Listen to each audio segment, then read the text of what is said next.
Hey, good Friday morning to you. And I wanted to focus on the topic this morning of dealing with disruption.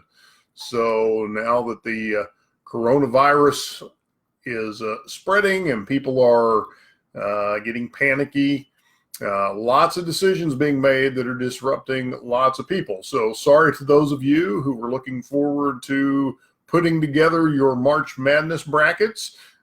You're all winners. So, with that though, let's talk this through. You are going to be dealing with some disruptions. That's obvious. My son's college, they have changed the class structure after spring break. They've extended spring break. I anticipate that some of that is going to happen even with the school district here. They have changed up the travel policy now for students within the school district. You're seeing, lots of events canceled, lots of those things. So, we have choices when life gets disrupted. What are we going to do? Are we going to complain about it? Or are we going to live in fear? What are we going to do? Here's the thing that, the Bible teaches. Don't be anxious because tomorrow has enough worries of its own. Don't worry about tomorrow's worries today. And so what we have to do is trust in the Lord with our whole heart and lean not on our own understanding, but simply acknowledge that He's already got a plan for your life, for the things that you're going to be facing. Nothing is by surprise or catches Him off guard. And so that's the first thing. You just need to pray about, how should I be responding? That's been my prayer. How can I be of a greater encouragement to the people around me when I see people obsessing and panicking and making really stupid decisions out of fear? How can I be an encouragement to them? At the same time, though, look for some things that maybe with this disruption can really become a blessing that you didn't expect. So maybe all those hours you were going to spend watching March Madness, maybe spend some time with your kids playing board games. Maybe spend some time having conversations with those people closest to you. Maybe it's time to read some books and expand your own knowledge while you've got this downtime.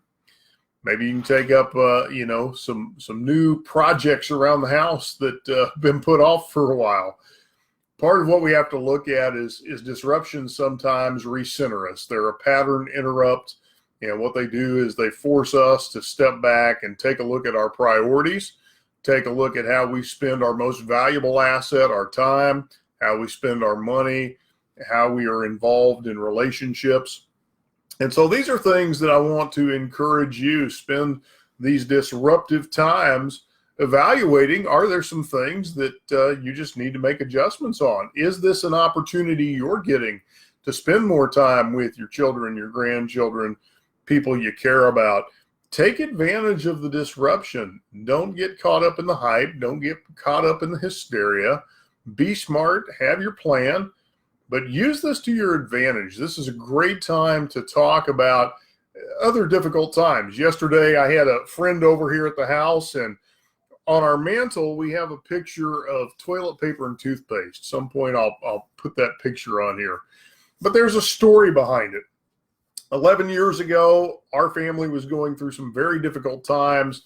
No food in the house, no toilet paper in the house, no toothpaste in the house.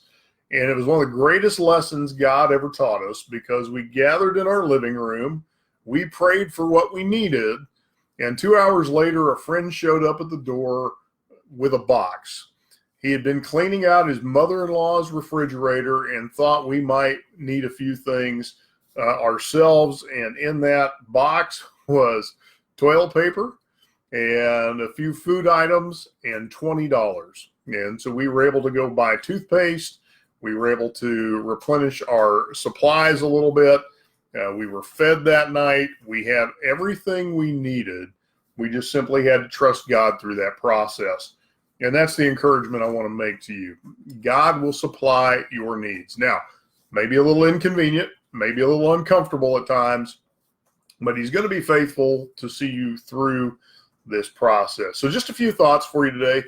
Hope you have an amazing weekend, and I'll talk to you again next week.